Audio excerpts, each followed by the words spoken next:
Welcome back to my YouTube channel digital world यूए। आज की वीडियो के अंदर हम देखेंगे कि हम अपने HTML के डॉक्यूमेंट के अंदर ड्रॉप डाउन लिस्ट कैसे इंसर्ट कर सकते हैं, कैसे ऐड कर सकते हैं। उसके लिए हम सिलेक्ट टैग को देखेंगे, ऑप्शन टैग को देखेंगे, आउट ऑप्शन ग्रुप ओपीटी या ऑप्शन ग्रुप टैग को देखेंगे और साइज एट्रीब्यूट को देखेंगे।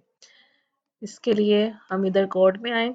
लास्ट टाइम हमने ये लिस्ट का कोड किया था। लिस्ट के यानी कि लिस्ट के कोड में क्या हुआ था, ये जो आइटम्स हैं वो लिस्ट की फॉर्म में आ गए थे, लेकिन अब हमने ड्रॉप डाउन लिस्ट में करना है। ड्रॉप डाउन लिस्ट में क्या होगा कि जब आप लिस्ट में से किसी एक आइटम को चूज कर सकते हैं, इसलिए ड्रॉप डाउन लिस्ट को हम यूज करते हैं। तो ड्रॉप डाउन लिस्ट बनाने के लिए सबसे पहले हमारे पास जो टैग यूज होता है वो सिलेक्ट का टैग यूज होता है। जिस तरह इस वाले में लिस्ट बनाने के लिए हम OL टैग ऑर्डर लिस्ट के लिए और अनऑर्डर लिस्ट के लिए UL टैग यूज करते थे। तो यहाँ पे हमने ड्रॉप डाउन लिस्ट बनाने के लिए हम सिलेक्ट का टैग यूज करेंगे और सिलेक्ट के टैग को क्लोज कर देंगे। ओके, मैंने ये लिस्ट एक जनरेट कर ली है। अब यहाँ पर सिलेक्ट के बाद लास्ट जब हमने लिस्ट बनाई थी तो हमने LI टैग को यूज़ किया था। जब हम ड्रॉप डाउन लिस्ट बनाते हैं तो यहाँ पर हम ऑप्शन का टैग यूज़ करते हैं।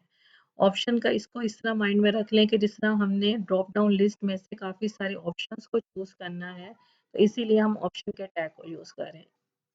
इसी तरह क्लोजिंग टैग में भी ऑप्शन का टैग।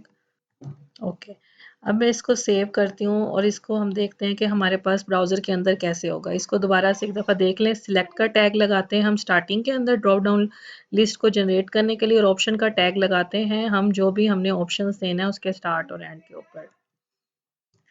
जिस तरह ही हम अब अपनी इस वाली फाइल को ओपन करते हैं अपने ब्राउज़र के अंदर, तो अब आप ये देखें कि MS वर्ड जो पहली वाला हमारा ऑप्शन था वो आ रहा है नज़र। जैसे ही हम अपने ड्रॉप डाउन एरो को क्लिक करेंगे तो वो हमारे पास सारे ऑप्शंस नज़र आ जाएंगे, और ये जो हैं हम ऑप्शंस हैं इनको हम क्लिक कर सकते। MS एक्सेल को मैंने जब जिस भी ऑप्शन को सिलेक्ट करूंगी वो ऑप्शन हमारे पास ऊपर आ जाएगा। CSS को किया, जिसको भी किया।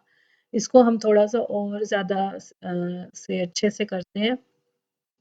जब हम अक्सर फॉर्म्स पर और वेबसाइट्स पर देखते हैं तो हमारे पास एक ऊपर सिलेक्ट का वर्ड लिखा हुआ आ रहा होता है। तो हम इसी को कॉपी करते हैं और फर्स्ट पर यहाँ पे इसको किया और MS वर्ड की बजाय मैंने यहाँ पे सिलेक्ट का वर्ड राइट कर दिया, सेव किया। इसको अपने ब्राउज़र को पे जाके रिफ्रेश किया तो यहाँ पे अब सिलेक्ट आ रहा है।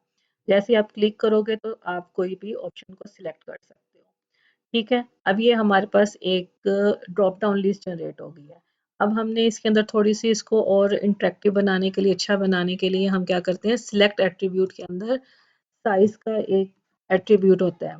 साइज इज इक्वल टू हम कुछ भी स्पेसिफाई कर सकते हैं। फॉर एग्जांपल अभी मैं 3 राइट कर रही हूँ, मैंने सेव किया। सेव करने के बाद ब्राउज़र में जाके इसको मैं, तो ये एक आपने इसकी शेप देखी है, और यहाँ पे आपके पास जो है लिस्ट को जैसे आप नीचे करते जाओगे स्क्रॉल डाउन तो वो हो जाएगी।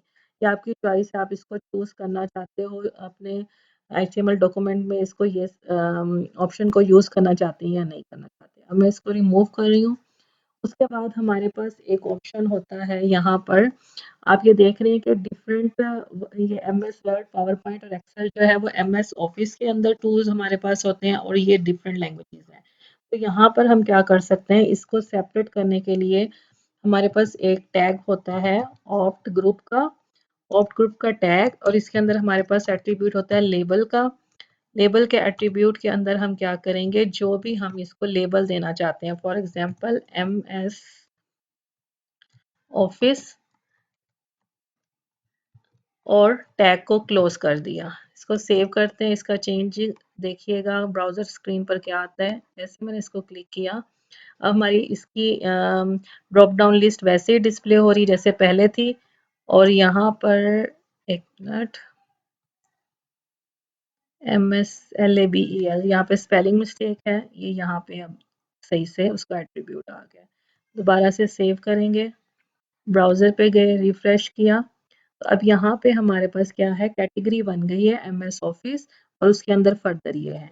अब हम नीचे वाली भी जो 3 हमारे पास लैंग्वेजेस हैं इनको भी एक सेपरेट कैटेगरी में डिवाइड कर देते हैं।